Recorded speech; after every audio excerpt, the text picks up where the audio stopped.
We just want to tell you about the latest videos we've released on our other channel, Paranormally Listed. Our latest video is about disasters that were predicted. In one case, several people foresaw one of the worst air disasters in American history in their dreams, but yet no one could stop it. The video we released before that is about haunted high schools, which includes the story of a jealous member of the marching band who seems doomed to spend the rest of eternity in the school. And then there's 3 haunted murder houses, where we look at 3 homes where someone was brutally murdered and their ghosts may still linger. You can find a link to Paranormally Listed in the description box below, and we'll have a link to the channel in all 3 videos at the end of this video.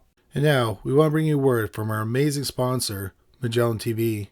Whenever I get bored, I check out Magellan TV's new releases section because I always find something interesting to watch. This time, I came across a really good series called Detectives, My Killer Cases. In each episode, they examine some of the most infamous cases in the United Kingdom. The lead investigator on each case is interviewed, and they give intimate details about the cases. If you like true crime stories where they go into a lot of detail but have great storytelling as well, Detectives, My Killer Cases will blow you away. It's one of the best series I've seen in a while, and this is saying a lot because Magellan TV has a ton of great true crime series. Not to mention, they have other fantastic documentaries in other genres like nature, science, and biography. Magellan TV has over 3,000 documentaries, so no matter what you're interested in, there's probably a documentary that you'll enjoy. You should check out Magellan TV today because they have a great offer for criminally listed viewers.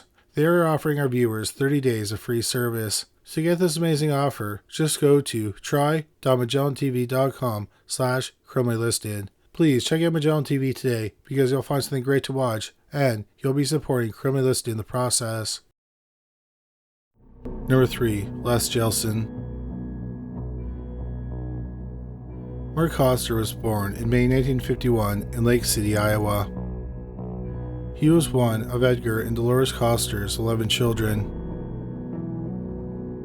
When Mark was 6, his family moved to Stacyville, Iowa, and he grew up there. After graduating from high school in 1969, Mark served in the Marine Corps until he was honorably discharged in 1974. Mark moved to Texas and then Florida before settling in Sac City, Iowa.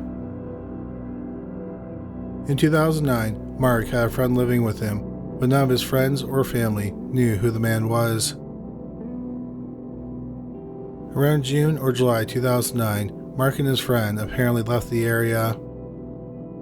Mark's neighbor received a note, supposedly from Mark, saying he was going to Florida. The note requested that she watch the property while he was gone. He would be back next spring. But Mark Coster never returned home. In late 2010, Mark's brother, Daniel Coster, was contacted by a billing company because his brother had not paid his bills in over a year. So Daniel reported his brother missing. The police searched Mark's house. There were no signs of foul play. The only clue they had regarding his disappearance was the note the neighbor received. It indicated they left on his own accord, so the police did not suspect foul play. Another year passed and no one saw or heard from Mark Coster. So in October 2011, he was declared legally dead. So in May 2012, Mark Coster's family sold his house to Les Gehlson. On November 5th, 2012, Gehlson was cleaning out the basement and he made a gruesome discovery. Behind an old water heater was a pile of kitty litter and garbage. In the pile was a mummified human body wrapped in a blanket. Using dental records, the police confirmed it was the body of Mark Coster. The last time he was seen alive, he was 58, so the police assumed that was his age when he died. The medical examiner believed he had been murdered instead of dying naturally and then someone hiding his body. His hyoid bone, which is a U-shaped bone in the neck, and the thyroid cartilage, also known as the Adam's apple, were fractured. The police quickly concluded that the prime suspect was the mysterious friend who was living with him when he went missing. One of his friends told the police that they thought they should talk to a man named John David Green. In March 2014, the police located 54-year-old John David Green. He was living in a trailer park in Orange Park, Florida. He was brought to the local sheriff's department. Green initially denied ever being in Iowa, but they admitted he lived in Sac City with Mark Koster. They had known each other since 1985, and over the years, they had worked together and lived together on and off. Green claimed that one night in June 2009, he was watching a show on his computer. He said that Mark was upset about how dinner was prepared. He said that Mark attacked him with a baseball bat. He was able to wrestle the bat away, and he pressed it against Mark's throat. He said that he ended up killing Mark, but he was only acting in self-defense. He then hid the body and wrote the note for the neighbor. He then fled the state. Green was ultimately charged with murder. As the trial day got closer, Green was offered a plea deal by the prosecutors. If Green pleaded guilty to burglary, manslaughter, and willful injury, he could serve less than 5 years. Green declined the plea deal. His trial began on March 31, 2015, and it lasted 3 days. After 4.5 hours of deliberation, the jury found Green guilty of second-degree murder. He was sentenced to 50 years in prison. He would have to serve a minimum of 35 years before he was released. However, in 2017, Green petitioned to have his conviction nullified. He claimed his attorney, Charles Kenville, had no witnesses to testify to his good character. Green felt that the jury only saw his recorded police interviews and some of his unspecified medical records. But he did not explain what the jury would have seen if any witnesses were presented. Amazingly, his petition worked, and Green was given the sentence that was offered to him in the plea deal that he initially turned down. At the time of this video, 62-year-old John David Green is serving a sentence at the Anamosa State Penitentiary in Anamosa, Iowa. He'll be able to apply for parole in July 2023.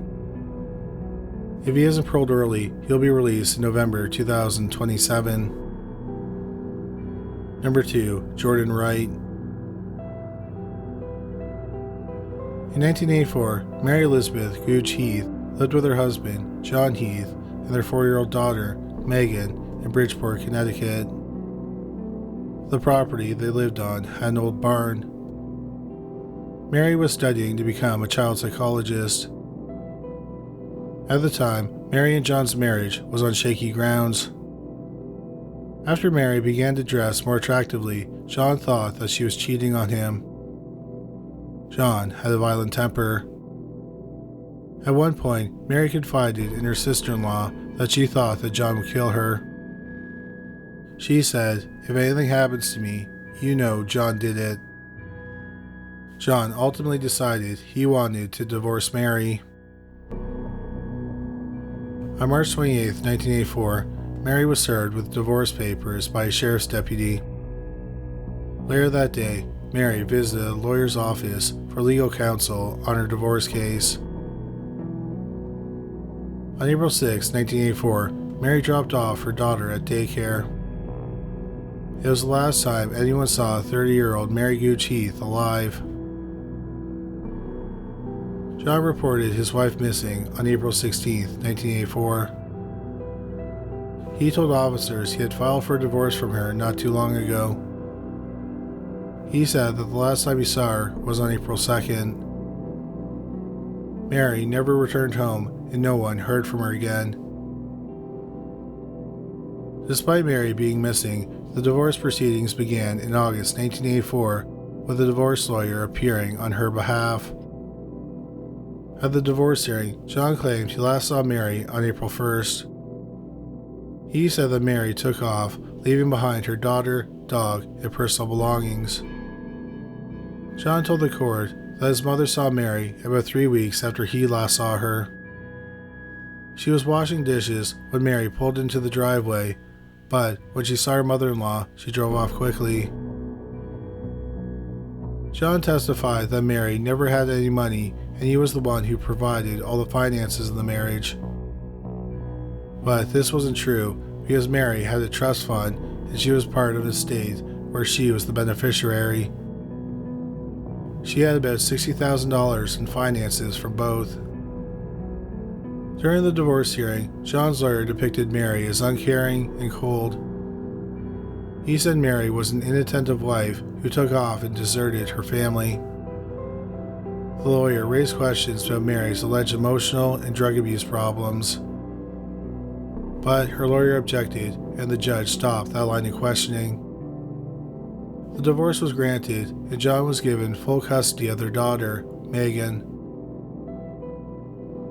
However, not everyone thought that Mary had run off. It seemed too out of character for her because they never thought she would leave her daughter behind. 7 years went by and still no one heard from Mary. In 1991, Mary Gooch Heath was pronounced dead. John remarried a year later. In 2007, he lost the house he used to share with Mary due to foreclosure. The property was purchased by Dr. Jordan Wright. 3 years later, on April 14, 2010, Wright and his son were renovating the barn on John and Mary's old property. The barn had a kitchen, and they were working on some bad flooring in the kitchen. They removed the flooring, and beneath it was a covered well. They opened the well, and Wright's son pulled out some material that was inside of it. It was bedding and a large bone. Dr. Wright thought it was a human femur, so they called the police. More bones and bedding were pulled from the well. It appeared that the body was wrapped in a blanket and then placed head first in the well. Dental records were used and it was determined to be the body of Mary Gooch Heath, who had been missing for 26 years. An autopsy was performed on the remains. Her skull had sustained considerable trauma. 2 of her arm bones were broken, suggesting she tried to defend herself against the attacker. The case was reopened and John was brought into the police station for questioning. John didn't seem surprised when he was told that Mary's body had been recovered from the old barn. The investigators explained to John the broken bones she had sustained. He replied, "Smashed like a," but he didn't finish his sentence. Instead, he motioned with his hands that he was holding something and then swung down. The police realized that John knew exactly what happened to Mary. John told the investigators that he had renovated the barn in 1990 to double as living quarters. He had used a jackhammer to open a hole in the floor to install a cast iron pipe under the concrete. A relative had asked him what was under the concrete lid at one point. He told them it was an old septic tank and to leave it alone. The police looked at John's testimony from the divorce proceedings and they noticed something odd. First was that John said he last saw Mary on April 2, 1984. But in the missing persons report, he said that the last time he saw her was on April 1st. The police talked to some of Mary's friends and family. He had told some of them that Mary took off with $600 when she left him. He told other people she didn't take any money. John's own family didn't have many good things to say about him. They said he was an angry person. They said that he had served in Vietnam and he was not right in the head when he returned. John and Mary saw a marriage therapist, and the therapist said that John was volatile and rageful during the couple's sessions. The police felt that they had enough evidence to arrest John. He was charged with murder in May 2012. 70-year-old John Heath went to trial in September 2013 29 years after Mary went missing. At the trial, prosecutors said that John murdered Mary because he wanted to divorce her. He was worried he was going to lose the house and custody of his daughter, Megan. The prosecutors alleged that John did not want to pay child support or alimony if they divorced, so he killed Mary instead. On October 16, 2013, the jury found John Heath guilty of murder. He was sentenced to 50 years of prison. 72-year-old John Heath died 2 years later in October 2015 from unknown causes. Number 1. Michael Carroll. George Carroll was born in the early 1930s. He served as an Army corporal in the Korean War. When he came home, he married a woman named Dorothy in 1952, and in 1955, they bought a home on Long Island, New York. The couple had 4 children: Patricia, Jean, Stephen, and Michael. Sometime in 1961, George disappeared, and his children never saw him again. Dorothy told her children that their father went out to do something and never returned. Dorothy never reported her husband missing. She later married a man named Richard Darius, who had worked as a handyman around the house when George went missing. For years, Patricia, Jean, Stephen, and Michael were left wondering what happened to their father. One rumor was that he went back to Korea.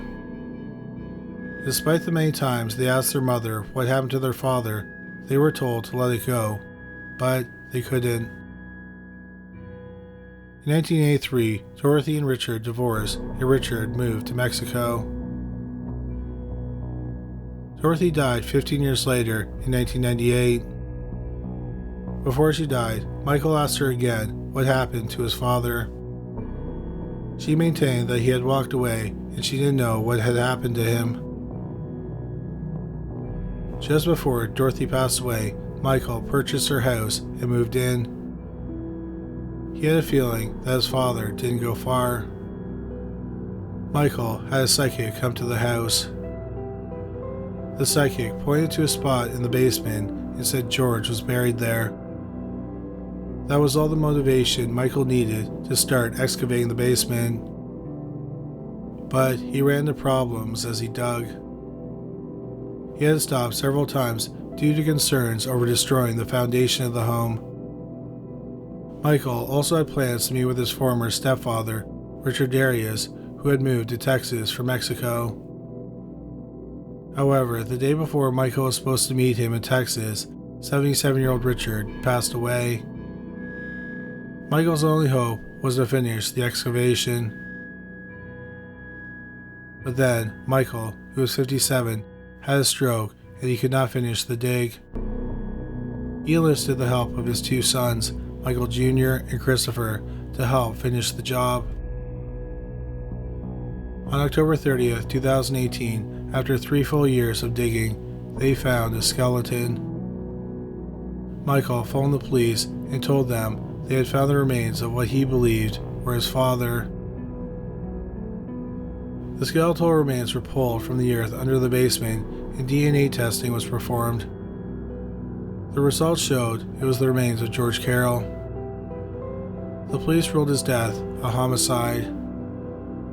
George's skull had fractures from blunt force trauma, but the police did not say if that was the cause of death. Michael and his siblings felt relief knowing that the search for their father had finally ended. A year after his remains were discovered, George was laid to rest at the Calverton National Cemetery in Riverhead, New York, with honors as a war veteran. On his gravestone, it states, "He never left." Thank you so much for watching today's video. Please don't forget to check out our new channel, Paranormally Listed. There's a link on the screen now, and there's a link in the description box below this video. Well, that's all for today. Thanks again for watching.